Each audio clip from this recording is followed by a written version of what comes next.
पद उसके 94वें पद से 132 अधिक होगा। कौन से पद से?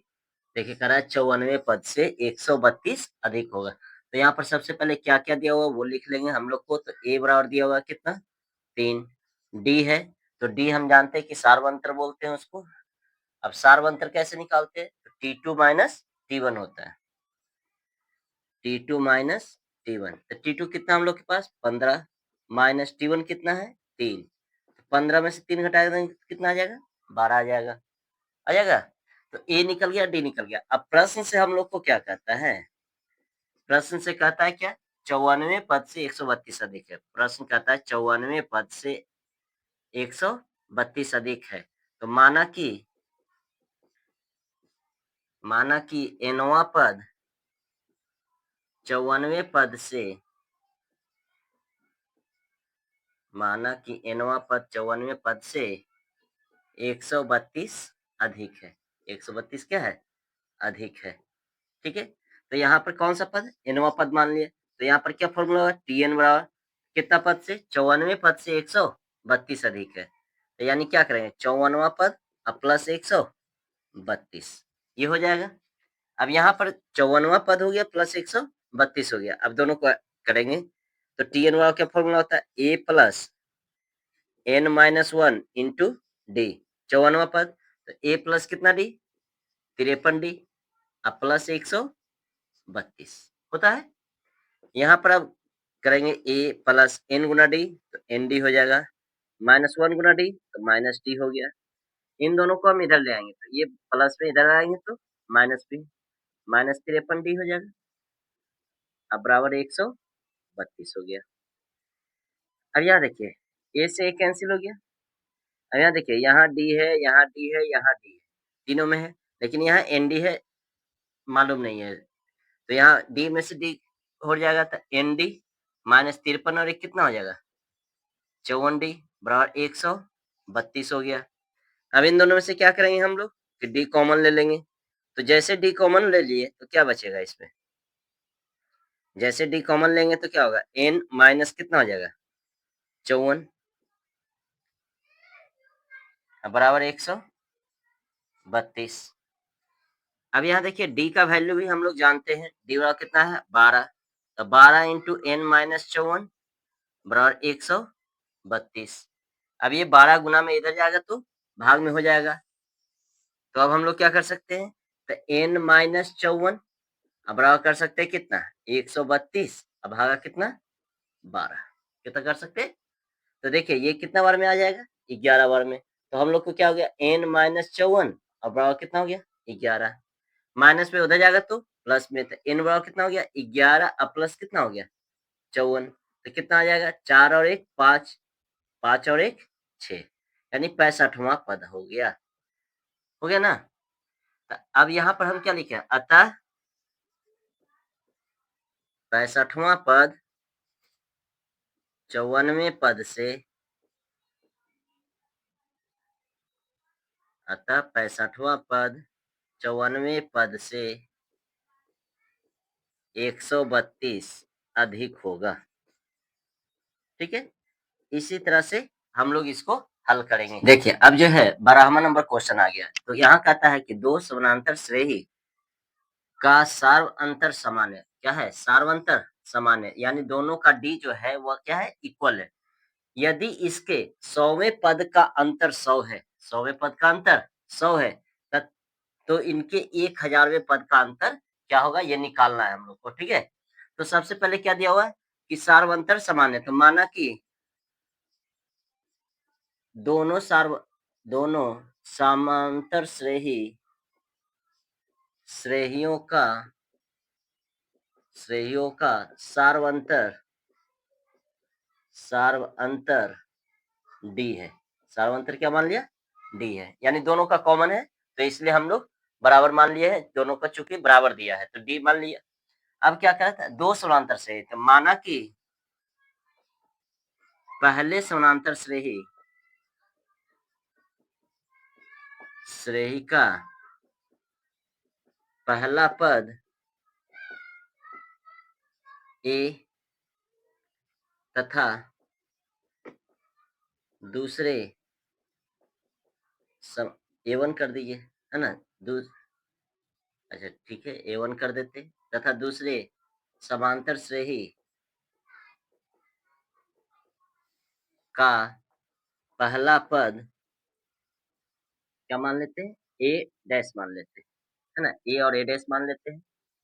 पहला पद A माना कि पहले समांतर श्रेणी का पहला पद क्या मान लिया? A तथा दूसरे समांतर श्रेणी का पहला पद क्या मान लिया? A डैश मान लिया। ठीक है? अब यहाँ पर क्या कहता है जो देखिएगा। अब कहता है 2 समांतर श्रेणियों का सारवंतर समान है, यदि इसके 100वें पद का अंतर, कौन से पद का? 100वें पद का अंतर, यानी T 100वां माइनस T डैश 100वां, यानी दोनों का 100वां पद, है ना? दोनों के 100वां पद का अंतर कितना है? 100 है, यानी 100 है। तो अब क्या कर सकते हैं? T 100वां तो A प्लस कितना D? A प्लस 99D, क्योंकि D समान है और इसका पहला पद हम A माने, माइनस T डैश, यानी A डैश को माने हम, तो A डैश अब A डैश हो गया, अब प्लस हो गया कितना D? 99D बराबर कितना हो गया? 100 हो गया। यहाँ पर बच गया A प्लस 99D प्लस और माइनस, तो माइनस A डैश प्लस और माइनस, तो माइनस 99D बराबर कितना हो गया? 100। देखिए ये दोनों कट गया, बच क्या गया? A माइनस A डैश बराबर कितना निकल गया? 100 निकल गया। फर्स्ट इक्वेशन मान लेंगे। अब प्रश्न से कहता है, प्रश्न से क्या कहता है? देखिए इसका कौन सा पद 1000वें पद का अंतर क्या होगा? कौन से पद का निकाल कर रहा है? 1000वें पद का। तो 1000वां पद यानी T का 1000वां पद माइनस T डैश का क्या मान? 1000वां पद का अंतर क्या होगा?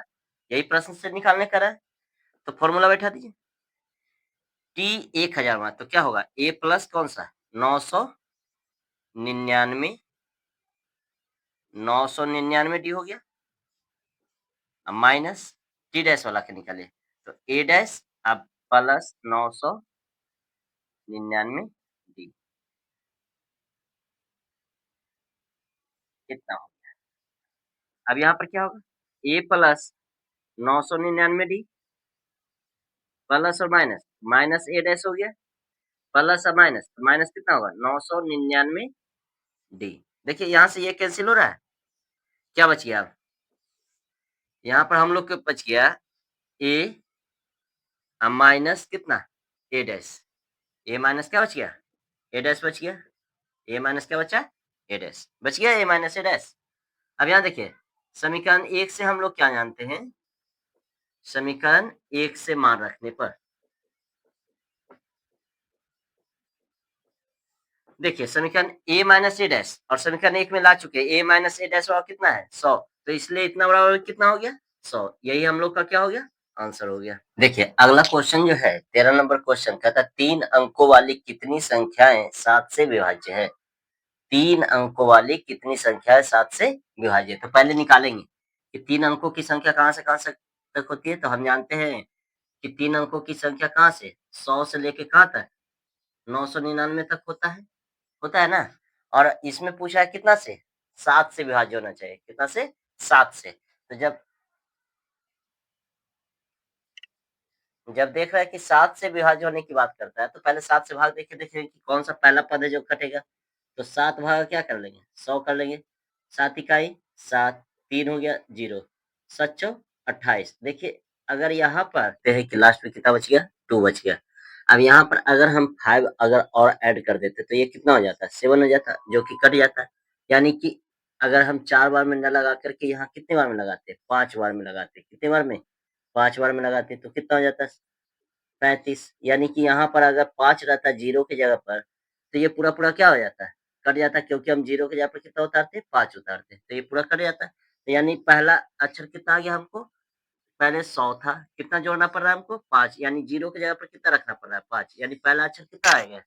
105। तो एपी में हम लोग क्या कर सकते हैं? एपी कर सकते हैं पहला अक्षर 105।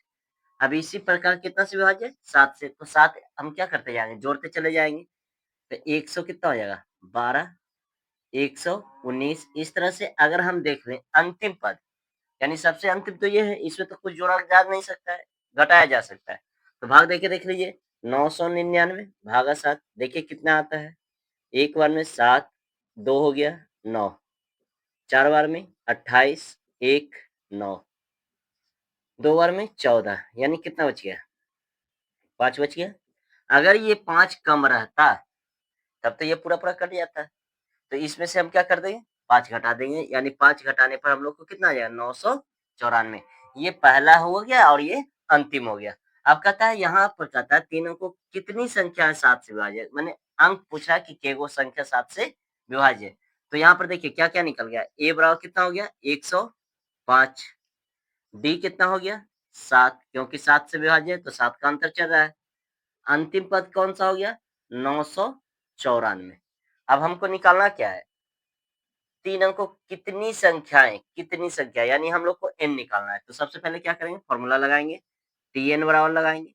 तो a plus n minus 1 into d। क्यों Tn बराबर लगाए? क्योंकि Tn दिया हुआ है। कितना दिया हुआ है? 994 बराबर a की जगह पर 105 plus n minus 1 into d की जगह पर कितना है? 7। अब हम लोग इसको हल करेंगे तो 994 बराबर 105, 7 गुना n 7n माइनस 7 इकाई 7।